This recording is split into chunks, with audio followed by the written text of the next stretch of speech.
میرے پاس جو انفارمیشن ہے وہ یہ ہے کہ پاکستان کی ملٹری اسٹیبلشمنٹ نے اس تحریک کا بڑا سخت نوٹس لیا تھا اور جو لوگ اس سے جڑے ہوئے تھے ان سب کو انہوں نے رابطہ کیا تھا اور سب کو دھمکی پہنچائی تھی کہ اگر تم لوگوں نے یہ کام کیا تو یہ ہماری ریڈ لائن ہے. نوجوانوں کو اگر نظام کے خلاف کھڑا کیا یا کوئی انقلاب جیسی صورتحال بنائی یا کوئی ایسی تنظیم بنائی جو بزور طاقت عمران خان کو باہر نکالنے کی کوشش کرے اور احتجاج کرے تو یہ ہم تمہیں نہیں چھوڑیں گے، اور بہت شدید قسم کی دھمکیاں لگائی گئی. اس کے بعد ہم نے دیکھا کہ وہ معاملہ ہی ٹھپ ہو گیا، وہ پتہ ہی نہیں چلا، وہ اتنے زوردار طریقے سے شروع کیا گیا تھا. اور یہ ایک رستہ ہے، یاد رکھیے گا، طاقت کے زور کے بغیر، یعنی آپ جو مرضی کر لیں، ملٹری اسٹیبلشمنٹ سے اگر آپ نے پاکستانیوں کا حق واپس لینا ہے تو آپ کو پاکستانی اکٹھے کرنے پڑیں گے اور بڑی تعداد میں اکٹھے کرنے پڑیں گے. پاکستانیوں کو بظور طاقت ہی اپنا حق واپس لینا پڑے گا، کیونکہ اس کی ایک وجہ ہے نا، جس کے ہاتھ میں بندوق ہوتی ہے نا اس کو نارمل اور لاجک کی بات سمجھ ہی نہیں آتی. اس کو بات سمجھانے کے لیے آپ کو زیادہ بڑی طاقت سامنے کھڑی کرنی پڑتی ہے. آپ دیکھیں نا، عاصم منیر صاحب سے پاکستان میں کوئی بھی سیاستدان بات کرنے لگتا ہے یا کوئی بھی آدمی بات کرنے لگتا ہے تو وہ آدمی کی ٹانگیں کانپ رہی ہوتی ہیں، وہ ڈرے ہوئے ہوتے ہیں کہ یار پتہ نہیں کیا، یہ آرمی چیف ہیں، ان کی مرضی ہے، جیسے مرضی ملک کو چلاتے ہیں، یہ ہمارے خلاف کوئی فیصلہ ہی نہ کر دیں. ہر آرمی چیف کے دور میں یہی ہوتا ہے پاکستان میں. لیکن جیسے ہی ہمارا آرمی چیف امریکہ پہنچتا ہے تو وہاں کے ایک سمپل سے آفیسر کے سامنے ہاتھ باندھ کر کھڑا ہو جاتا ہے. وہاں کے صدر کے سامنے جو ہے وہ ان کے میٹھے میٹھے منہ بنتے ہیں. وجہ کیا ہے؟ وہ طاقتور ہے. تو جب آپ زیادہ طاقت اکٹھی کرتے ہیں نا تو جس کے ہاتھ میں بندوق ہوتی ہے پھر اس کو بات سمجھ آنا شروع کرتی ہے. تو عوامی طاقت اکٹھی کرنی تھی اور اسی کو عمران خان صاحب نے اسٹریٹ موومنٹ کا نام دیا تھا. بہرحال عمران خان صاحب کے وکلا کی جو حکمت عملی ہے اس کے اوپر بہت زیادہ سوال جواب کیے جا رہے ہیں، کیونکہ ایمان مزاری اور ہادی علی چٹھا صاحب کے کیس میں جو ان کے وکلا ہیں جو بغیر فیس کے یہ کیسز لڑ رہے ہیں، فیصل صاحب ہیں وکیل اور دیگر اور کچھ لوگ ہیں ان کے ساتھ، انہوں نے سپریم کورٹ آف پاکستان سے رجوع کیا کیونکہ ان کی سزا معطلی نہیں ہو رہی تھی. عمران خان صاحب کی سزا معطلی کے لیے ہائی کورٹ سے رجوع کیا عمران خان صاحب کے وکلا نے. اسی طرح ایمان مزاری اور ہادی علی چٹھا کے وکلا نے بھی اسلام آباد ہائی کورٹ سے ہی رجوع کیا سزا معطلی کے لیے. عمران خان صاحب کے معاملے کو 1.25 سال ہو گیا لگ بھگ، ان کا کیس ہی نہیں لگا سزا معطلی والا. جبکہ 3 ماہ کیس جب نہیں لگا، یعنی 2 ماہ سے زیادہ ہو گیا جب کیس نہیں لگا ایمان مزاری اور ہادی علی چٹھا کا، تو ان کے وکلا سپریم کورٹ آف پاکستان چلے گئے اور عمران خان کے وکلا سپریم کورٹ آف پاکستان نہیں گئے. تو سپریم کورٹ آف پاکستان نے 2 ہفتے کے اندر اسلام آباد ہائی کورٹ کو باؤنڈ کر دیا کہ ہم یہاں موجود ہیں، ہم کیس کو پینڈنگ کر رہے ہیں، 2 ہفتے کا آپ کے پاس ٹائم ہے، 2 ہفتے کے اندر آپ فیصلہ کریں سزا معطلی کے معاملے پر. تو ان کی آزادی کا رستہ بنتا ہوا دکھائی دے رہا ہے. عمران خان کے معاملے میں ان کے وکلا یہاں تک پہنچے ہی نہیں. دیکھیں اس کی وجہ کیا ہے، انہیں لگتا ہے شاید مایوسی ہے یا حکمت عملی کا فقدان ہے. کروڑوں روپے عمران خان صاحب کے وکلا کو، عمران خان صاحب کی فیملی نے، عمران خان صاحب کی پارٹی نے، ان لوگوں نے کروڑوں روپیہ دیا، بہت پیسہ دیا، لیکن اس کے باوجود وہ سپریم کورٹ آف پاکستان ابھی تک نہیں گئے. یہ انفارچونیٹ ہے. جبکہ 3 مہینے کے اندر وہ چیز حاصل کی ہادی علی چٹھا اور ایمان مزاری کے وکلا نے جن وکلا نے فیس بھی نہیں لی. تو ایک تو یہ بہت تنقید ہو رہی ہے عمران خان کے وکلا پہ. لیکن میں ایک بات یہاں کہنا چاہتا ہوں، اگر پاکستان کے سارے جج اکٹھے ہو کر بیٹھ کے بھی عمران خان کی رہائی کا فیصلہ دے دینا، ایک بھی جج ایسا نہ ہو جو اس فیصلے کے خلاف اختلافی نوٹ لکھے اور پاکستان کے تمام سینکڑوں جج اکٹھے بیٹھ کر فیصلہ دے دیں عمران خان صاحب کی رہائی کا، تب بھی عمران خان صاحب کی رہائی نہیں ہونی. کیونکہ عمران خان صاحب قانون کی قید میں ہی نہیں ہے. قانون کو تو صرف ایک ٹول کے طور پہ استعمال کیا گیا. عمران خان صاحب آرمی چیف کی قید میں ہے.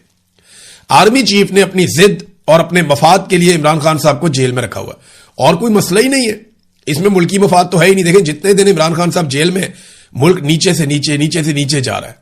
اگر ملکی مفاد ہوتا تو کوئی نظر آ جاتا نا. پاکستان کا اس میں ٹکے کا کوئی مفاد نہیں ہے عمران خان صاحب کو جیل میں ڈالنے کا. اس میں مفاد صرف چند جرنیلوں کا ہے، جس میں فیلڈ مارشل عاصم منیر صاحب جو ہیں ان کا مین مفاد ہے اور ان کی اپنی ضد ہے. یہ کوئی قانونی معاملہ نہیں ہے. پاکستان کے سارے جج بھی کہہ دینا عمران خان کو چھوڑ دو تو نہیں چھوڑیں گے. لیکن اس کے باوجود پاکستان تحریک انصاف کے وکلا کو تمام آپشنز لینے چاہیے اور لینے چاہیے تھے. اس کی وجہ یہ ہے کہ آپ جب آپشنز استعمال کرتے ہیں تو نظام مزید ننگا ہو جاتا ہے، کلیئرٹی اور زیادہ ہو جاتی ہے، لوگوں کو مزید ان کی تھاٹس کے اندر کلیئرٹی آتی ہے لوگوں کی، لوگ نظام کو زیادہ بہتر انداز میں سمجھ سکتے ہیں، اور لوگوں کے اندر جو ایک انقلابی سوچ ہے وہ پیدا ہوتی ہے کہ یہ سسٹم کس طریقے سے زیادتیاں کر رہا ہے۔ ناظرین، سسٹم تو اور بھی بڑی زیادتیاں کر رہا ہے۔ اب پیٹرول کے اوپر 9 ماہ میں جو حکومت نے لیوی اکٹھی کر لی ہے، یہ خبریں آئی ہیں، یہ لگ بھگ 1200 ارب روپے کی لیوی اکٹھی کر لی انہوں نے، 1200 ارب روپے کی لیوی اکٹھی کر لی 9 مہینوں کے اندر۔ اور بجلی کے اوپر کتنا اضافی ٹیکس وصول کر لیا؟ 1900 ارب روپیہ، 19 خرب ایک اکٹھا کر لیا، 12 خرب ایک اکٹھا کر لیا، تو 3100 ارب روپیہ انہوں نے قوم سے اضافی ٹیکسز لے لیے۔ یہ وہ پیسہ قوم کو دینا ہی نہیں چاہیے تھا، لیکن دینا کیوں پڑ رہا ہے؟ کوئی رستہ نہیں ہے۔ یہ جو حکومت کے وزراء کہہ رہے ہیں نا کہ ہمیں یہ لینا پڑے گا ٹیکس، ہمارے پاس اور کوئی رستہ نہیں ہے، یہ بالکل ٹھیک کہہ رہے ہیں، کیونکہ لوگوں نے ان کی حکومت کو تسلیم نہیں کیا۔ پاکستان میں سیاسی استحکام نہیں ہے، پاکستان میں لوگ سرمایہ کاری کرنا نہیں چاہتے، جس کی وجہ سے کاروباری زندگی بند ہو گیا۔ کاروباری زندگی بند ہونے کی وجہ سے ٹیکسز اکٹھے نہیں ہو رہے۔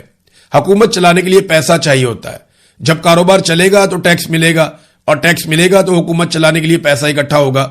تو کیونکہ کاروبار نہیں چل رہا، لوگ سرمایہ کاری نہیں کر رہے، لوگوں کو حکومت پہ بھروسہ نہیں ہے، تو حکومت نے آسان رستہ ڈھونڈا کہ جو چیزیں لوگ استعمال کرتے ہیں ان کے اوپر اتنا ٹیکس لے لو کہ کچھ نہ کچھ کر کے اپنے خسارے کور کرو، اور پھر بھی اگر خسارہ کور نہیں ہوتا تو بھاری بھرکم قسم کے بیرونی قرضے لے لو، اور وہ قرضے پاکستان لگاتار لے رہا ہے۔ کوئی بھی آئے گا اس کو اب یہی کرنا پڑے گا جب تک کہ پاکستان میں سیاسی استحکام نہیں آتا، اور وہ سیاسی استحکام کم سے کم 5 سال تک پاکستان میں نہیں رہتا۔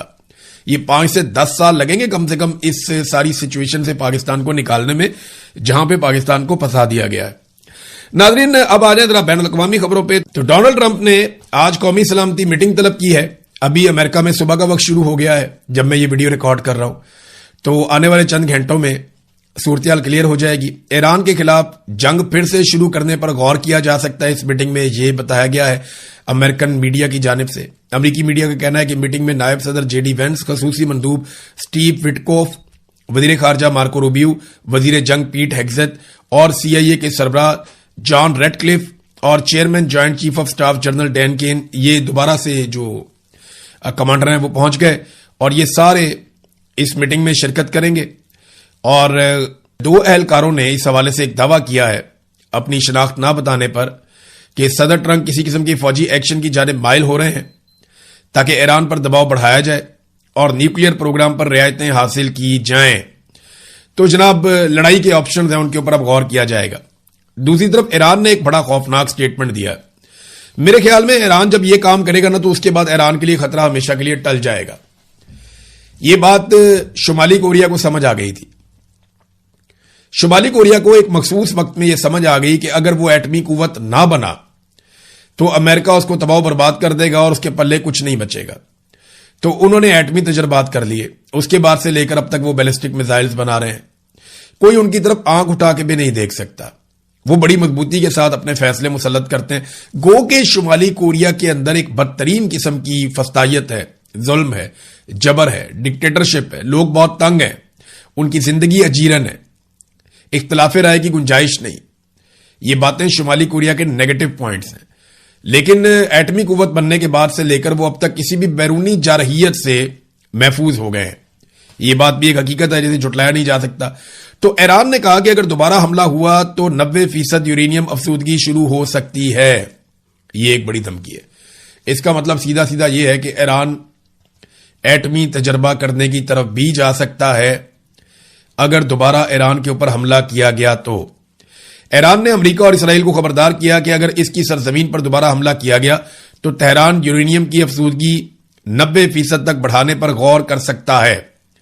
ایرانی پارلیمانی کمیشن کے ترجمان ابراہیم رضائی نے یہ چیز اناؤنس کی اور اپنے بیان میں کہا کہ امریکہ اور اسرائیل کی جانب سے کسی نئے فوجی کارروائی کی صورت میں ایران کے ممکنہ رد عمل میں 90% تک یورینیم افزودگی بھی شامل ہو سکتی ہے۔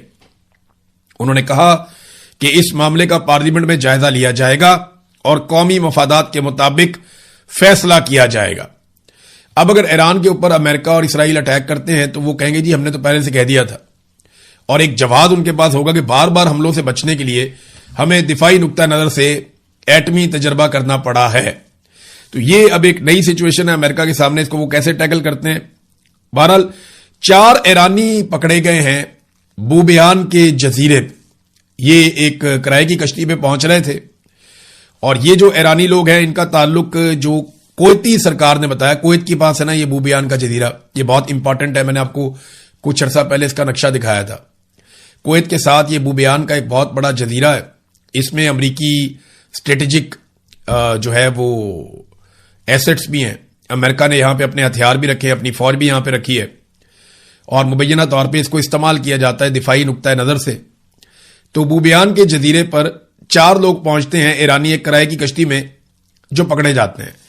اب کویت نے یہ دعویٰ کیا کہ یہ لوگ, ان کا تعلق ایران کی پاسداران انقلاب سے ہے, اور وہ وہاں جو ہے کاروائی ڈالنے کے لیے آئے تھے, اور ان کے ساتھ لڑائی میں ایک کویتی فوجی زخمی بھی ہو گیا. اب وہاں یہ امریکہ کے مفادات کو نقصان پہنچانے یا جو لڑائی ہے اس کے سلسلے میں انفارمیشن کلیکٹ کرنے یا کچھ گوریلا کاروائی کرنے کے لیے آئے تھے. اس کے بارے میں مزید تفصیلات